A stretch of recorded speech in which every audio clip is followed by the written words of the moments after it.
បានប្លង់កម្មសិទ្ធិអតិថិជនបរិមនដានីអគុណថ្នាក់ដឹកនាំនិងស្នើឲ្យដោះលែងលោកស្រីមនដានីដើម្បីឲ្យគៀងគោទុនសាងសង់ផ្ទះបញ្ចប់ឲ្យពលរដ្ឋកាលពីថ្ងៃទី5ខែឧសភាប្រជាពលរដ្ឋដែលជាអតិថិជនបរិមនដានីគម្រោងទី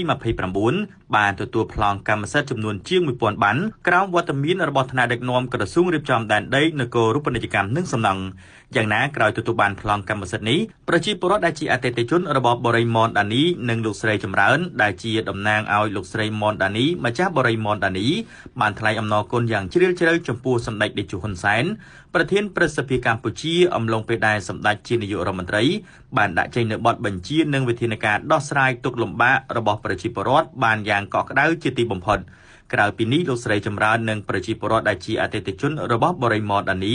ក៏បានថ្លែងអំណរគុណជូនដល់សម្ដេចធិបតីហ៊ុនម៉ាណែតនាយករដ្ឋមន្ត្រីកម្ពុជានិងលោកសាយសំអាល់រដ្ឋមន្ត្រីក្រសួងរៀបចំដែនដីនគររូបនីយកម្មនិងសំណង់ដែលបានដាក់ចេញនូវបទបញ្ជានិងវិធានការដោះស្រាយទុក្ខលំបាករបស់ប្រជាពលរដ្ឋគ្រប់កលៈទេសៈទោះតម្លៃណាក្តីសុខទុក្ខពលរដ្ឋគឺជាសុខទុក្ខរបស់សម្ដេចទីណាមានទុក្ខលំបាកទីនោះមានវត្តមានសម្ដេចធិបតីនិងលោកជំទាវចុះជួយរួមសុខរួមទុក្ខរួមវាសនាកាន់ដៃពលរដ្ឋក្នុងនាមជាឪពុកម្ដាយនិងជាមេគ្រួសារនៃពលរដ្ឋកម្ពុជាជុំវិញរឿងនេះផងដែរអតិថិជនបរិមនដានីដែលទទួលបានប្លង់កម្មសិទ្ធិបានគោរពថ្លែងអំណរគុណជូនចំពោះសម្ដេចតេជោហ៊ុនសែននិងសម្ដេចធិបតីហ៊ុនម៉ាណែតនិងលោកសាយសំអាល់រដ្ឋមន្ត្រីក្រសួងដែនដីមន្ត្រីដែនដីខេត្តកំពង់ស្ពឺដែលជាសេនាធិការីរដ្ឋាភិបាល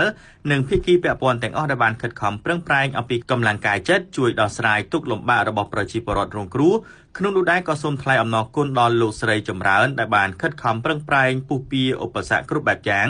ដើម្បីឲ្យប្រជាជននៅគម្រោងមនដានីទី29បានប្លង់ចំនួន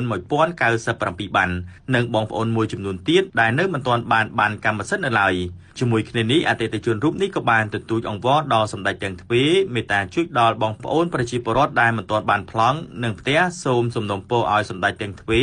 មេត្តាជួយដោះលែងម្ចាស់បរិយឲ្យនៅក្រៅឃុំឃាំង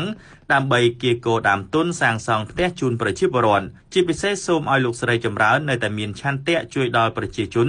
ដែលមិនទាន់បានប្លង់ដីនិងផ្ទះផងយើងខ្ញុំសង្ឃឹមថាការសាងសង់អាចនឹងមានសកម្មភាពឡើងវិញឆាប់ៗផងចុះតាមដែលអាចធ្វើបានព្រោះយើងខ្ញុំពិតជាត្រូវការជំរកមួយនេះជាចាំបាច់បំផុតក្នុងជីវិតរបស់ក្រុមគ្រួសារសូមឲ្យម្ចាស់បរិយចេញមកទទួលខុសត្រូវការសាងសង់ផ្ទះបញ្ចប់ឲ្យយើងខ្ញុំផង